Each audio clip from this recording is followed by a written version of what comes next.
Hello tout le monde, bienvenue dans Ma Pop Culture, le podcast où on décortique la pop culture avec passion et bonne humeur. Moi, c'est Malik. Et moi, c'est Apolline. On est deux mordus de pop culture, chacun avec nos propres visions, nos regards parfois très différents sur le monde.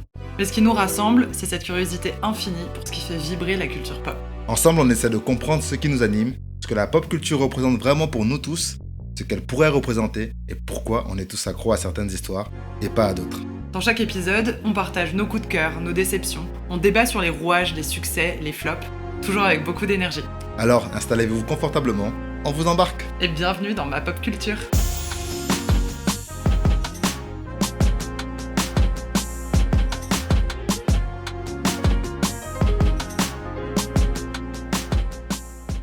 Salut tout le monde et bienvenue dans ce premier épisode de Ma Pop Culture. J'allais encore dire chill avec Malik. C'est pour vous dire à quel point c'est tout nouveau pour Apolline et moi. Donc c'est Ma Pop Culture. Je suis avec Apolline. Apolline, comment ça va? Ça va trop bien. Trop contente d'être là. Ah, pareil, sentiment partagé. Enfin, que dire de cette nouvelle aventure déjà? Parce on avait commencé à faire des épisodes de chill avec Malik tous les deux et puis on s'est dit, ça se trouve, on devrait faire un truc ensemble. On a la bonne vibe, le courant passe bien entre nous. Pourquoi attendre? C'est vrai. Et là, on commence avec du lourd. Ouais, on s'attaque pas à un sujet forcément super évident pour commencer. On est jamais dans la facilité, nous. La preuve, rien que l'installation du setup a pris 1 heure. Les perfectionnistes x2, là, c'est quand même... C'est terrible. Mais oui, aujourd'hui, on va parler Netflix, on va parler docu-série, on va parler donc Formula One Drive to Survive, The Last Dance. Est-ce que ça vous dit quelque chose déjà? C'est des documentaires scénarisés, on va dire ça un peu comme ça. Tout à fait. Comme on retrouve sur Netflix ou sur d'autres plateformes.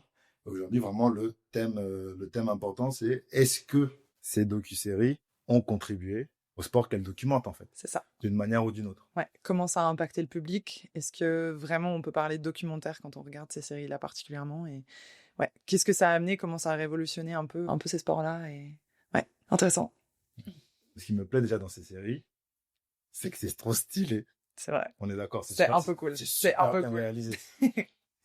On a des images assez folles. Ouais. Petit jingle, histoire 2, et on revient tout de suite.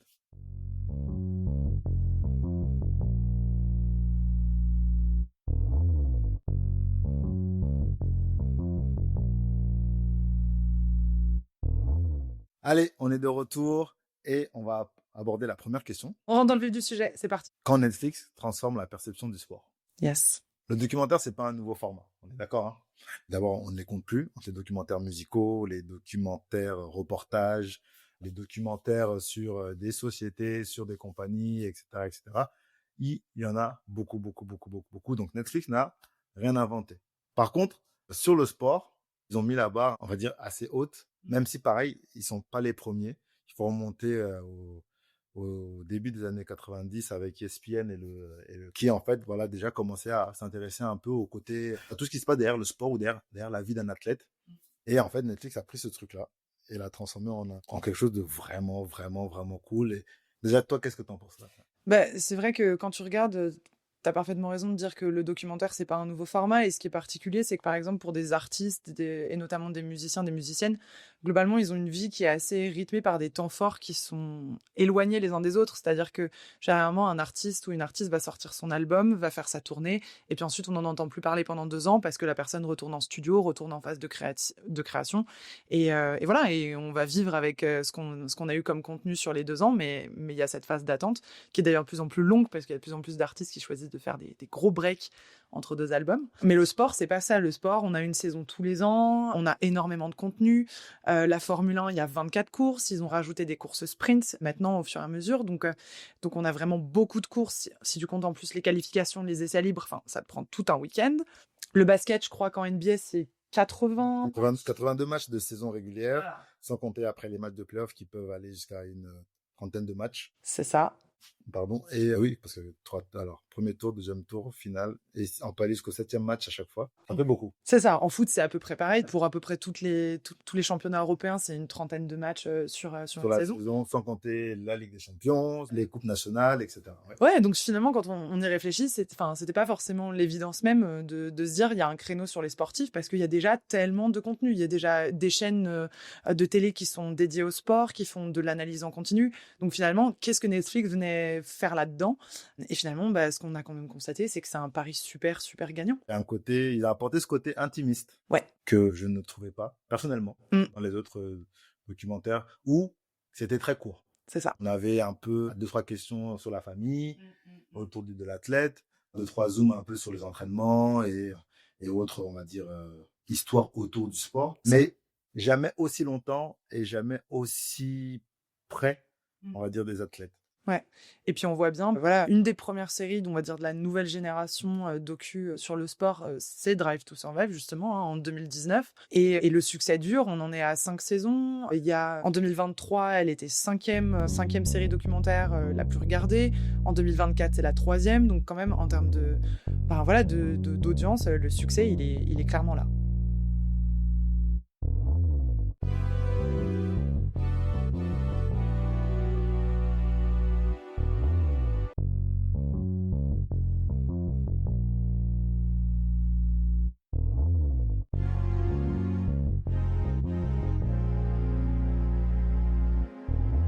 Donc, je suis vite allé regarder par rapport au 34, 30 et non 30 on 30.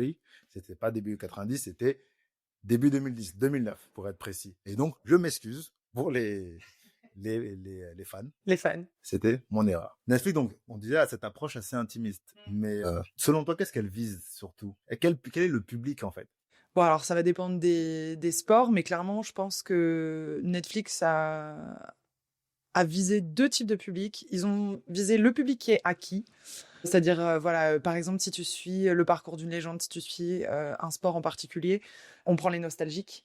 Soit les fans de la première heure, qui vont peut-être avoir envie de découvrir un nouveau point de vue, soit un nouveau public, qui va juste atterrir sur Netflix et qui va se dire tiens, un nouveau format je connais pas, pourquoi pas, parce qu'ils ont fait des campagnes marketing quand même énormes pour vendre les séries. Clairement. Soit ils vont aller chercher les proustiens en fait. Oui. On va dire c'est les gens qui vont retrouver leur Madeleine et qui vont retrouver des sports qu'ils ont connus dans leur enfance et qui vont reconnecter au sport de cette manière-là en fait, en reprenant un nouveau format qui est plus proche de nos codes de maintenant, puisque Netflix pour le coup à réinventer des codes des séries. Clairement. Et donc finalement, en nous vendant du sport à la sauce Netflix, c'est plus simple d'y retourner plutôt que de voir... Voilà, on n'ira pas voir les documentaires peut-être France 3, mais par contre les documentaires Netflix, let's go quoi. Pourquoi on est plus attiré par ce que Netflix produit que par un documentaire de France 3, France Télévisions, Arte, qui sont, on va dire, Arte c'est quand même un peu la référence en termes de documentaires qui t'apportent des choses et qui... Tu vois ce que je veux dire? Ouais, mais c'est pas monté de la même manière. Netflix, c'est sensationnaliste. C'est là pour te montrer, c'est l'adrénaline, c'est le storytelling, c'est la qualité des images, c'est les gens qui sont capables aussi d'aller atteindre, tu vois.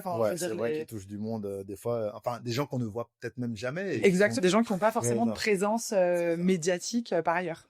C'est ça. Mais je pense que c'est là où Netflix, pour moi, gagne. C'est que, comme tu disais, ce fait de toucher à la fois les nouveaux initiés au sport ou qui vont devenir des aficionados et les anciens, c'est qu'ils arrivent à trouver un peu le juste milieu. Peut-être pas dans tous les sports. Moi, je parle là surtout de Last Dance qui était tourné autour de la dynastie des Chicago Bulls, mais autour de Michael Jordan, qui est une légende du basket qu'on ne présente même plus. C'est clair. Ils ont réussi en fait à refaire vivre certains moments des années 90 aux plus de 40 ans, à faire découvrir qui est Michael Jordan et qui étaient les Chicago Bulls de cette époque, à tous ceux nés après 98 et 2000, etc. Et en même temps, à donner un regard sur cette dynastie qu'on n'avait pas à l'époque et même aujourd'hui, parce que on n'a jamais vraiment eu ces interviews-là, on n'est jamais rentré si près des vestiaires, on n'a jamais vraiment vu, même d'ailleurs, comment ces gars vivaient à l'époque. On savait tous qu'ils étaient riches, que c'était voilà, mais en fait, on se rend compte qu'il y a eu plein d'histoires et tu te dis, mais en fait, si j'avais pas regardé ce documentaire, j'aurais peut-être pas eu l'énergie de faire la recherche et d'aller voir si loin. Et encore une fois, l'impact du montage est incroyable chez Netflix. Mais du coup, quel est l'impact du montage? Et surtout, comment en fait il affecte le débat entre puristes et fans Netflix, tu vois. Quelle est la place, en fait, pour ce nouveau public Ouais. dans la communauté de fans qui arrive dans un sport qui est, tout d'un coup, scénarisé? Bah, moi, pour le coup, moi, j'ai mon exemple tout personnel. Effectivement, j'ai repris, en fait, la Formule 1 à peu près à la moitié de la saison 2022. Donc, je me suis pas lancée dans Drive to Survive tout de suite. J'en avais entendu parler, j'avais suivi la hype et ça m'intéressait. Pour le coup, je me sentais pas forcément de me mettre dedans à ce moment-là. Et puis, bon, les circonstances ont fait que je m'y suis mise. Mais voilà, je me suis pas attaquée à un sport que je connaissais pas du tout. La Formule 1, c'était un des sports mon père regarde tous les sports.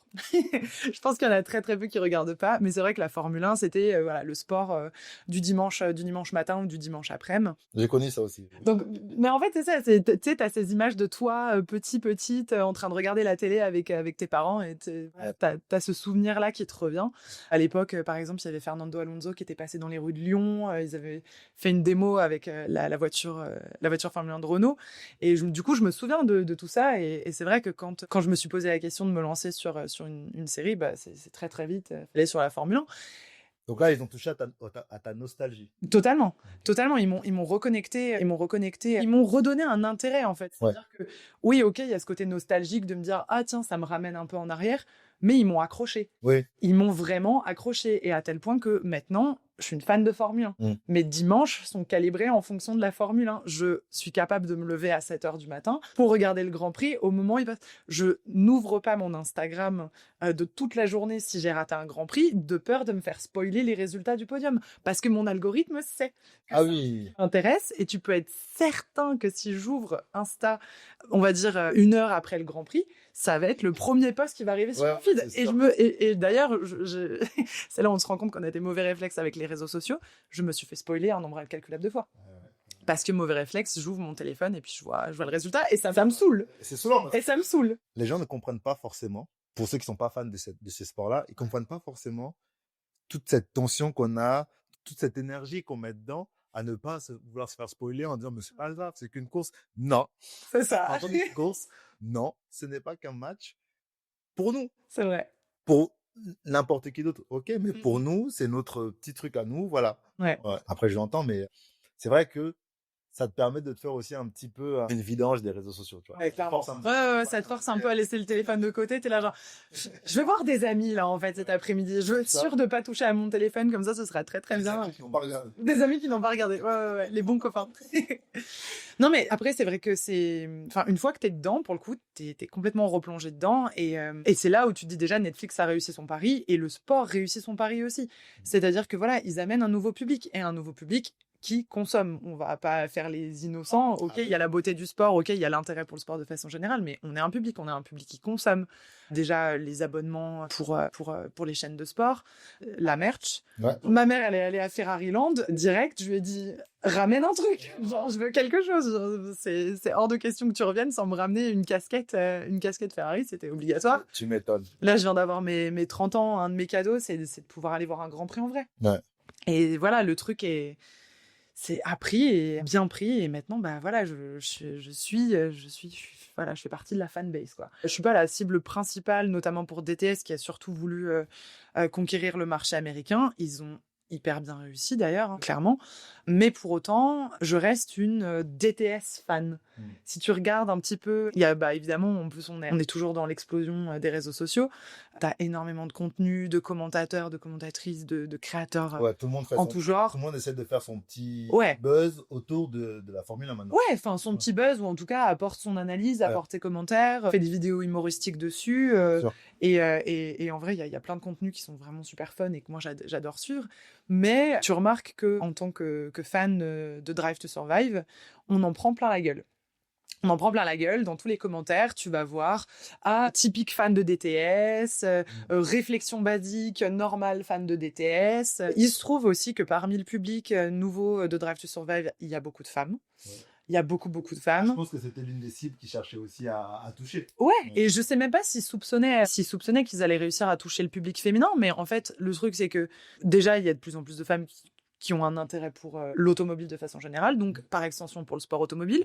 Il se trouve qu'on a aussi des pères, des frères, des copains qui conduisent, qui vont faire la course, ou qui sont fans et qui sont fans et qui vont nous amener dedans ou peu. Ça marche ou ça marche voilà. pas, ouais. Non, mais avec ou sans eux, je veux dire. Oui, voilà. Oui. On n'a pas forcément besoin d'eux, mais quand même, si t'as si t'as quelqu'un derrière qui te pousse et qui te met dedans. En général, ça aide. Ça aide de loin même. C'est ça. Mais il se trouve que du coup, il y a beaucoup de consommatrices maintenant de Formule 1 et de Drive to Survive et des Grands Prix, et de créatrices aussi, et qui s'en prennent souvent plein la gueule parce que, mais tu regardes juste parce que les pilotes sont beaux. Ils sont pas mal. Ils sont pas mal. C'est jamais désagréable de regarder un sport où tu vois des athlètes que tu trouves jolis à regarder. C'est pas pour ça qu'on reste. On est d'accord. C'est pas pour ça. Je trouve ça très sexiste. C'est super sexiste. Parce que ça voudrait dire qu'en fait, il part du principe qu'une femme ne comprend pas la mécanique, une femme ne comprend pas les tenants et aboutissants qui peuvent te faire gagner ou perdre une course. C'est ça.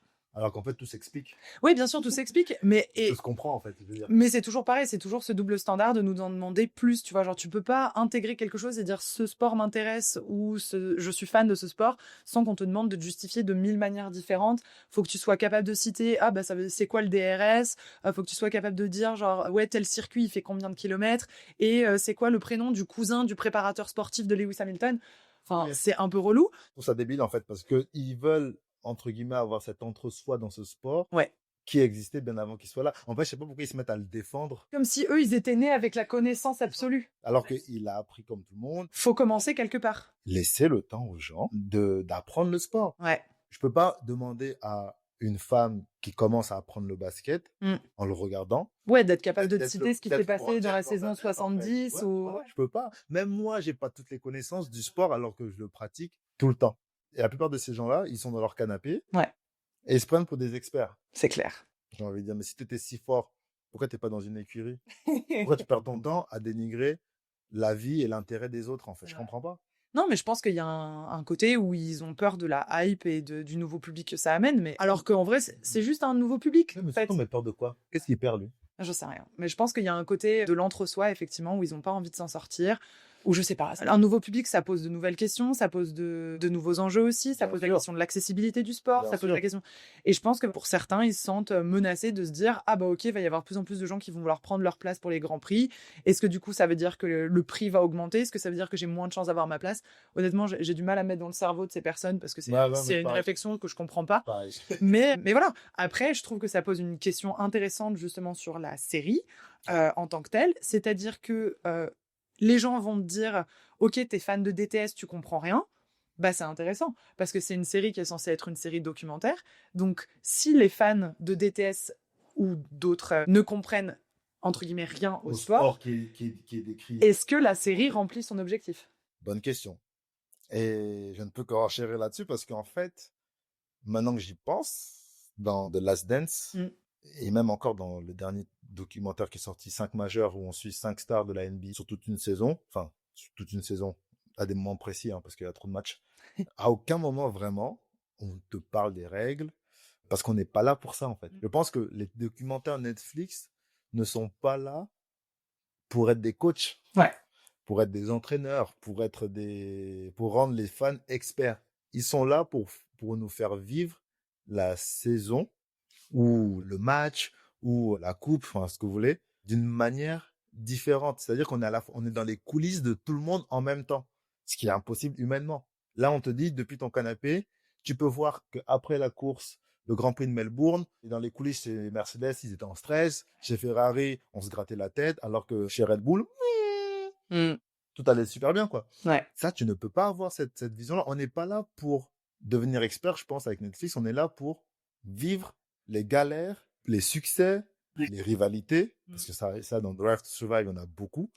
Et peut-être un peu trop, et je pense que Netflix essaie de créer des fois des trucs, parce que derrière, encore une fois, c'est du storytelling, c'est pour raconter une histoire, c'est pour revivre une saison vue d'un autre angle. Je pense pas qu'en fait, en regardant Drive to Survive, demain, je peux conduire une Formule 1 ou me poser un micro et dire oh là, il a pris la chicane à 90, mais vous savez, Jean-Pierre, non, c'est pas le but. Non, Pour moi, parce c'est que, pas le but. bah non, puisqu'il y a des commentateurs du sport. Quand tu regardes le Bien sport, sûr. t'as les commentateurs qui sont là pour ça.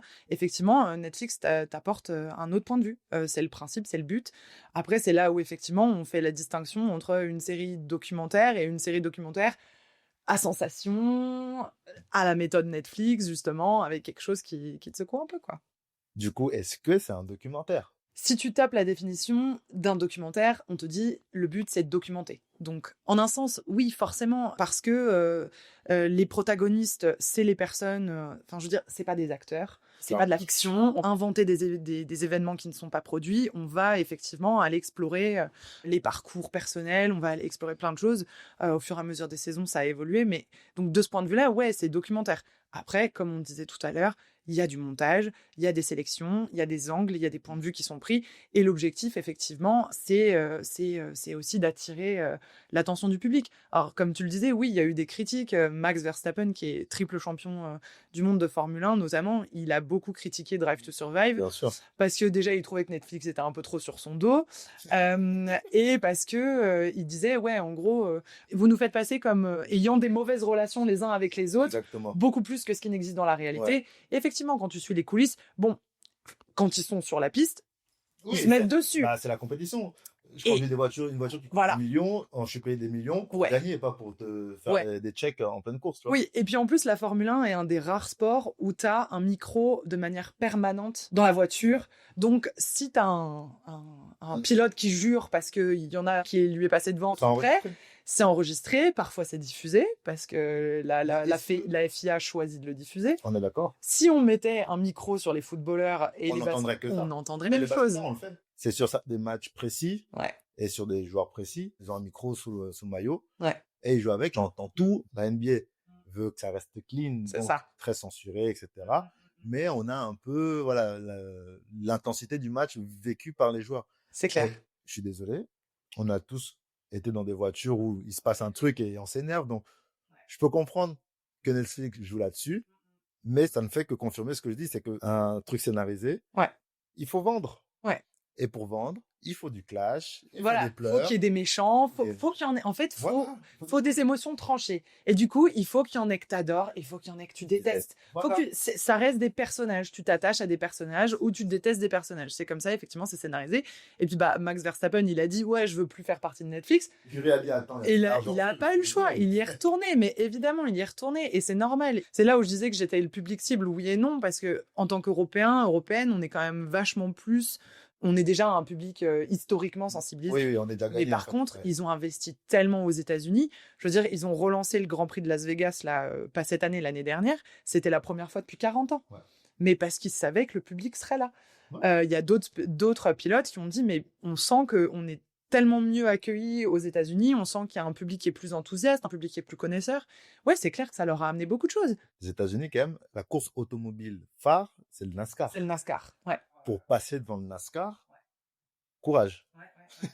Et ils Donc, arrivent. Et ils arrivent petit à petit. Et Ouais. c'est là où c'est effrayant, c'est que tu te dis, partant d'un docu-série qui aurait pu juste rester docu-série et puis, allez, merci, c'était sympa à regarder, salut.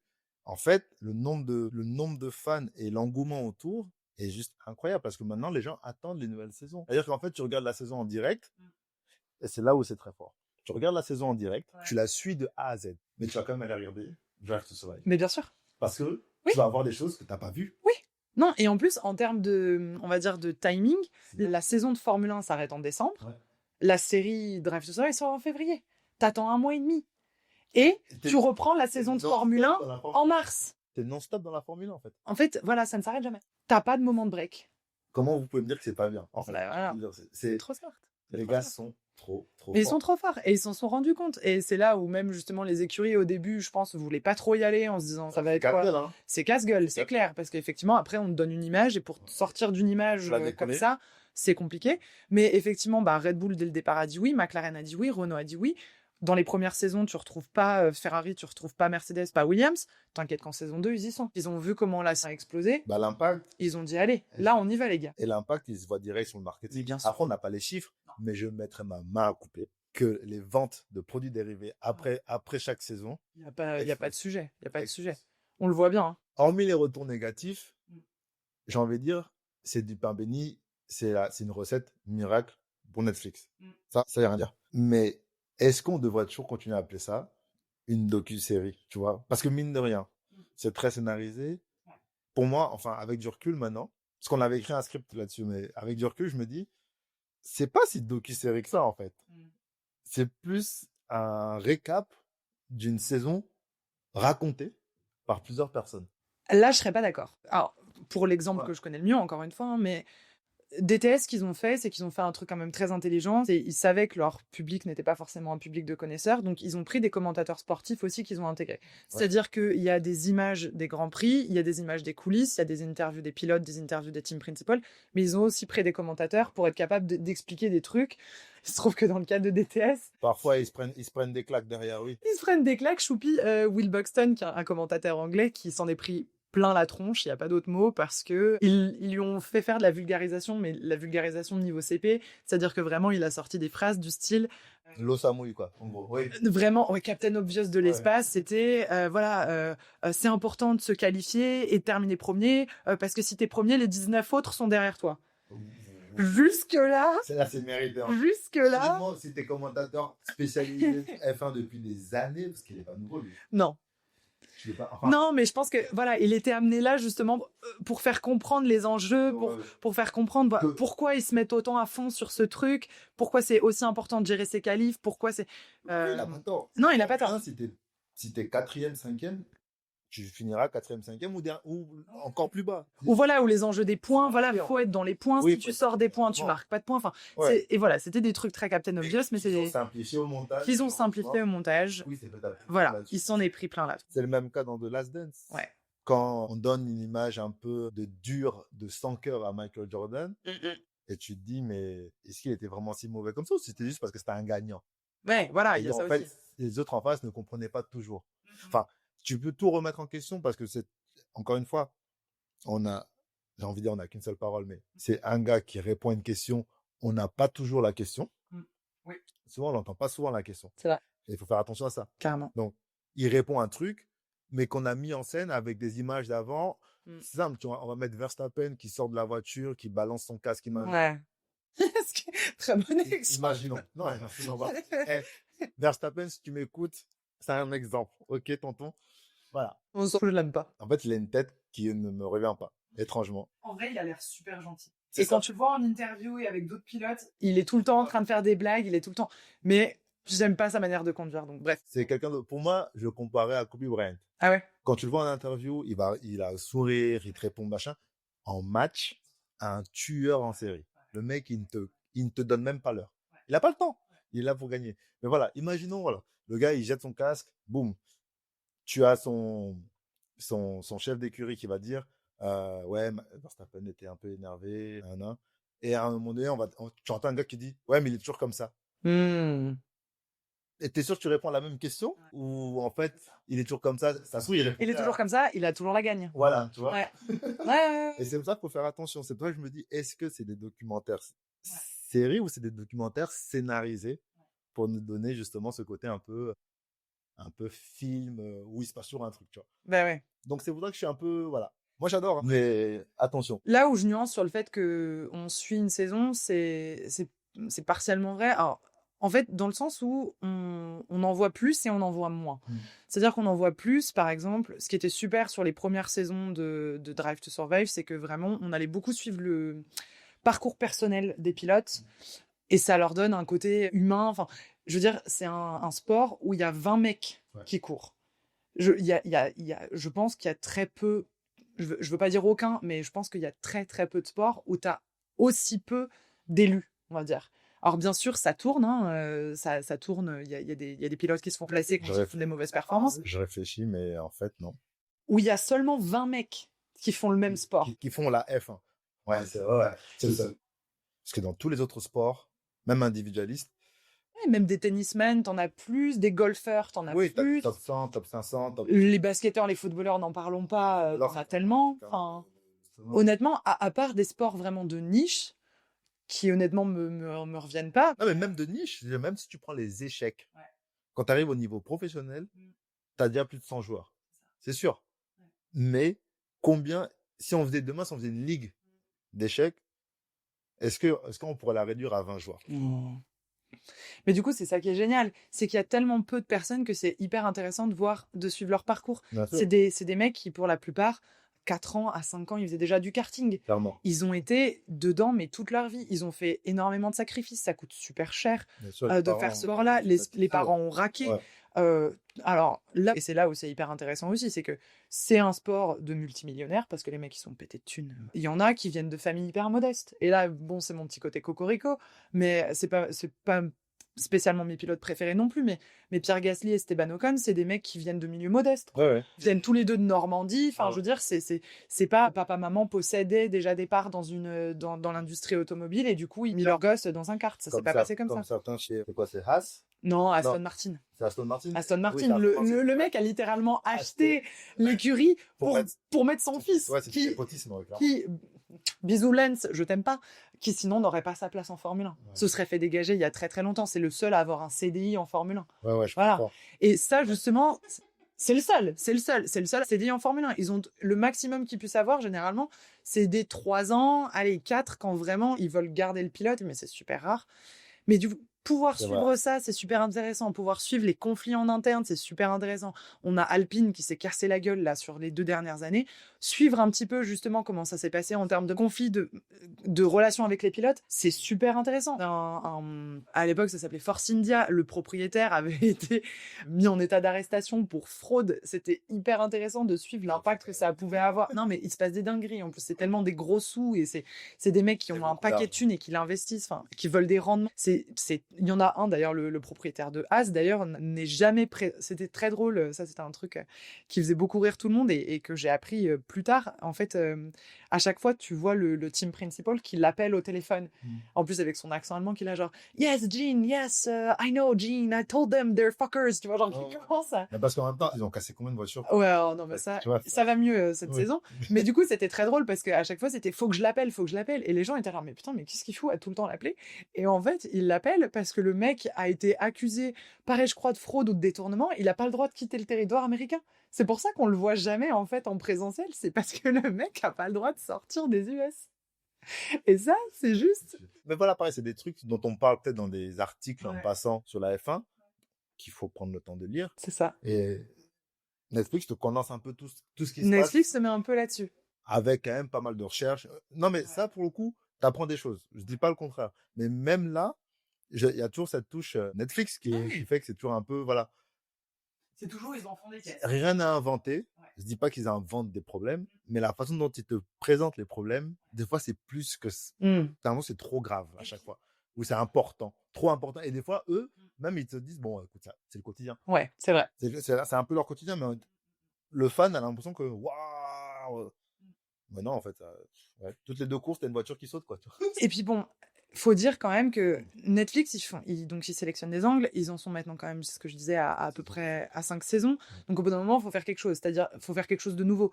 Voir les parcours de famille des pilotes, c'était sympa pour la saison 1, pour la saison 2. Bon, bah maintenant, sur d'autres choses. C'est là où je dis qu'on est rentré un petit peu dans les logiques de financement, les logiques de conflits entre écuries, les logiques d'espionnage, les logiques de on te pique ton pilote, les logiques de on vire un pilote au milieu de la saison. Ça, c'est des trucs qui sont arrivés au fur et à mesure parce qu'il fallait trouver quelque chose de nouveau. Par contre, ça veut dire aussi qu'il y a des choix qui sont faits dans le storytelling, c'est-à-dire que si on dit bah là, on va s'intéresser à cette écurie précisément, ce qui s'est passé dans la saison d'un point de vue vraiment purement sportif, c'est-à-dire des belles actions, des beaux dépassements, voilà, des résultats surprenants sur la piste. Si c'est pas dans l'angle que Netflix a choisi pour ces épisodes, ça n'y sera pas. Et tant pis. Tant pis, on passe à côté d'un moment de sport. On passe à côté de combien de moments? Et c'est des heures et des heures de rush. Des heures de rush. Moi, je trouve que les gars font un boulot énorme parce que faut être sur toutes les écuries qui suivent en même temps. Donc, c'est toujours 3-4 caméramans, un G-son qui se balade avec les perches et autres micros installés. Ah, machin, j'ai pas compris. Ça doit être l'enfer. Non, et puis faut avoir un sujet, en fait. C'est toujours ça. Faut avoir quelque chose à amener et on va pas se le cacher. La Formule 1, par moment, c'est un sport chiant. Ça peut être un sport chiant, c'est-à-dire que selon le Grand Prix, on veut pas en arriver à souhaiter des accidents parce que tu peux parfois commencer, les 2 premiers tours vont te déterminer le classement, tu as 70 tours Et et à c'est la comme ça. fin, ça va se terminer exactement dans le même classement Quand ça commence, avec quelques changements mineurs oui, à la oui, fin, ouais. mais tout le monde Grosso s'en modo, fout du ouais. 15e et du 16e. C'est ça. Donc Netflix te met de l'adrénaline et de l'événement, on va dire, Bien sûr. dans un Grand Prix où, en toute objectivité, tu peux te faire suer à mourir. Mais c'est ça qui est beau.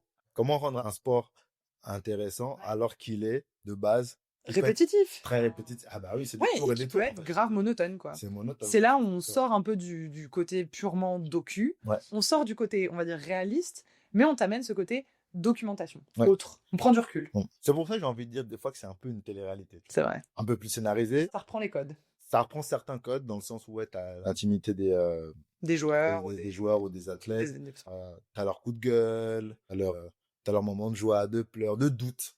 Parce que un truc qu'on ne voit pas souvent, c'est que ces gars-là, et quand je dis ces gars-là, c'est aussi ces femmes, je parle des athlètes, ils ont beaucoup de moments de doute, en fait. On pense que, c'est ok, ils gagnent des millions, mais en fait, s'entraîner pour être le meilleur dans ton domaine, ça vient avec son lot de doutes. Et le cas de Simone Biles, là, quand tu suis son documentaire, tu vois bien qu'elle a milité bon, elle a milité sans le vouloir pour la santé mentale, parce qu'elle avait dit, écoutez, moi, les gars, c'est bon. Vous m'avez gavé. Moi, je me donne à fond comme une tarée. Vous êtes jamais content. Je vais prendre sur moi, je vais aller respirer tranquille. Je reviens plus forte. Elle est revenue, médaille d'or. Voilà. Ces gars sont soumis à un stress en permanence que nous, on ne connaît pas. Et du coup, le seul moyen de côtoyer un peu leur quotidien, c'est grâce à ces documentaires-là, c'est grâce à cette immersion. Ouais. Mais au final, si on devait conclure, cette immersion, est-ce qu'elle sert le sport ou pas? Est-ce qu'elle sert surtout les intérêts de Netflix ou les intérêts du sport? Est-ce que c'est pour la satisfaction du public? Est-ce qu'en fait on fait comment on appelle ça, du fan service? Ouais, c'est du fan service. Est-ce qu'on fait du fan service ou est-ce que c'est entre les deux. On apporte une valeur ajoutée pour faire connaître le sport? Honnêtement, la ligne est très fine entre les trois. Parce que oui, ça sert le sport dans le sens où ça donne un autre regard à ce sport et ça permet justement comme toi de ramener ou d'amener des fans et des nouveaux fans. Ça sert aussi les intérêts de Netflix parce que derrière, ça crée des abonnements. Parce qu'en fait, là, si tu veux regarder la prochaine saison, tu vas t'abonner, tu raques pour t'abonner jusqu'à l'année prochaine, ou tu coupes, tu reviens, dès que c'est diffusé, tu te rabonnes. Ils prennent. Que ce soit pour un an, un mois, deux semaines, ils prennent. Ça, c'est clair. Et de trois, ça sert aussi le sport dans le sens où il peut se faire connaître. Et du coup, il gagne en notoriété. Avec la Formule 1, on a maintenant à nouveau un Grand Prix à Las Vegas, tu vois. Ça va peut-être créer plus de gamins qui vont vouloir aller faire du kart. Ouais. Ça va peut-être pousser. C'est vrai. Et j'ai envie surtout d'accentuer là-dessus. Ça va pousser donc du coup les jeunes à faire du sport parce qu'on a l'impression, et c'est un sentiment de notre génération, que ceux qui viennent après nous font de moins en moins de sport. Ou on a l'impression qu'ils en font de moins en moins. Parce que déjà, tu as moins de sport à la télé. C'est vrai. Malheureusement, hein, Netflix, il faut payer pour regarder ce truc-là. Oui, mais en même temps, le sport est devenu aussi payant partout. Si t'as pas ton abonnement Amazon, tu regardes pas tu peux pas regarder la Ligue 1, tu peux regarder la NBA, il faut payer 50 balles pour la regarder, sachant c'est devenu très cher le sport. Les horaires, beIN Sport, n'en parlons pas. Donc en fait, je pense que ça reste, Netflix rend le sport assez abordable. C'est clair que t'as pas l'excitation du direct, malheureusement, mais je trouve que c'est très beau et c'est très fort de pouvoir vivre un sport un peu en décalé, avec une vision interne que tu n'auras jamais, en fait, à la sortie du match, dans les vestiaires. Alors, Kylian, vous êtes mené 2-0 à la mi-temps, alors qu'est-ce qui se passe? Ben, vous savez, le foot, il a changé. Genre, non, là, tu as quelque chose de plus concret, de plus intéressant aussi. Ouais. Et du coup, ouais, je pense que tout le monde y gagne. Tout le monde y gagne. Bien sûr, Netflix, plus que tout le monde, parce que, ben voilà, ça racle les sous. Et la Formule 1 aussi. Mais surtout, moi, j'espère que ces séries-là, surtout de DTS, parce qu'on est dessus, on est vraiment centré là-dessus, ça va développer la compétition féminine. Je voulais en parler. Parce que We're connected. Ce truc de se dire que les femmes peuvent pas conduire au même niveau que les hommes, déjà moi je comprends pas. En fait, ça je ne comprends pas. Ça veut dire quoi en fait? Faut pas être un homme pour être un bon pilote. Je suis désolé. Donc en fait, j'aimerais voilà qu'on ait à l'avenir plus de femmes en F1. Enfin déjà une. Déjà on a une compétition féminine quand même, faut le dire. Mais, Faut la regarder d'ailleurs, parce qu'en plus, on a des Françaises qui sont très bonnes. mais pour moi, conduire, Ouais, c'est pas c'est limité. pas limité à un seul sexe. Mm, La conduite. Donc, pour moi, on devrait juste avoir la F1 avec juste les pilotes capables. Ouais. Et le fait, effectivement, d'amener un nouveau public, c'est clairement quelque chose qui va permettre de... De Parce que pousser c'est un- toujours ça. À partir du moment où tu récupères un nouveau public, tu récupères des fonds. Après, la question, c'est comment tu investis ces fonds. Ouais. Si tu investis ces fonds-là, justement, pour faire progresser le sport et faire avancer le sport, pour moi, c'est tout bénef. Moi, c'est ce que j'attends. J'attends ça et la prochaine saison de DTS. En même temps. En même temps. Mais quand même, je pense que, quoi qu'on en dise, la formule fonctionne, de toute évidence. La formule fonctionne. Parce qu'on sait qu'on va avoir de plus en plus de séries qui vont sortir de nouveaux formats. On sait qu'il va y avoir des choses sur l'athlétisme, on sait qu'il va y avoir des choses sur le golf. Globalement, Netflix a dépoussiéré la Formule 1. Et du coup, maintenant, toutes les ligues sportives sont les premiers à se ruer pour avoir leur part du trésor, quoi. Pour conclure, le sport, c'est un peu un reflet de notre société, parfois. Tu vois. En Formule 1, en fait, t'as toujours un peu les gagnants. T'as ceux qui cravachent derrière, parce que moins de sous. Parce que techniquement, c'est souvent ça. Les écuries qui galèrent, c'est celles qui ont le moins de pognon Oui. dans la vie. Et moins tu gagnes, moins t'as de sous. Moins tu gagnes, moins t'as. Voilà. Et je trouve que des fois, c'est des bons rappels de en fait, faut se battre. Ouais. Qu'est-ce que vous en pensez? On attend les commentaires, on attend les retours. Est-ce qu'il y a des fans de Formule 1 dans notre petite communauté de follow? Est-ce qu'il y a des femmes fans de Formule 1? S'il vous plaît, me laissez pas toute seule. Oh, je pense pas que tu fais tout seul. Mais vous allez grandir, ça c'est sûr. Envoyez des petits MP, après on se fera des petits canaux de communication pour commenter les Grands Prix ensemble. Et est-ce que je fais bien la Formule 1? Franchement, je te mets un bon 9 sur 10. Bravo. C'est entraîné. Bon, trop fort. C'était ma petite surprise, je savais pas que t'allais faire ça. Allez, c'était ma pop culture Yeah. avec Apolline et Malik. On était très contents de vous avoir. On était très contents d'être tous les deux pour faire ça Ouais. et de lancer ce. J'ai pas envie de l'appeler podcast parce que tout le monde appelle ça podcast. Disons nos échanges. Ouais. Voilà. Notre discussion. Notre discussion. Et puis, si vous voulez participer, n'hésitez pas. Ouais. Contactez Apolline, contactez, et puis on s'arrange. Ouais, et puis en attendant, posez votre like, envoyez à vos copains, à votre famille, à votre papa fan de Formule 1. Et... Avec ma pop culture. Exactement, et puis on se retrouve très très bientôt. Yes. Allez, la bise. Ciao. Ciao. Et bien voilà, on arrive déjà à la fin de cet épisode de Ma Pop Culture. On espère que vous avez autant kiffé que nous à discuter de tout ça. Ouais, merci à vous. On aime partager notre curiosité et nos réflexions avec vous, que ce soit pour explorer les grandes questions de la pop culture ou juste pour se marrer et partager nos coups de cœur. Si vous avez aimé cet épisode, n'hésitez pas à nous laisser une note, un petit commentaire et bien sûr à le partager autour de vous. C'est grâce à vous qu'on peut continuer cette aventure. On se retrouve très vite pour un nouvel épisode de Ma Pop Culture, toujours avec nos visions, nos débats et tout ce qui fait battre le cœur de la pop culture. Allez, ciao ciao. La bise.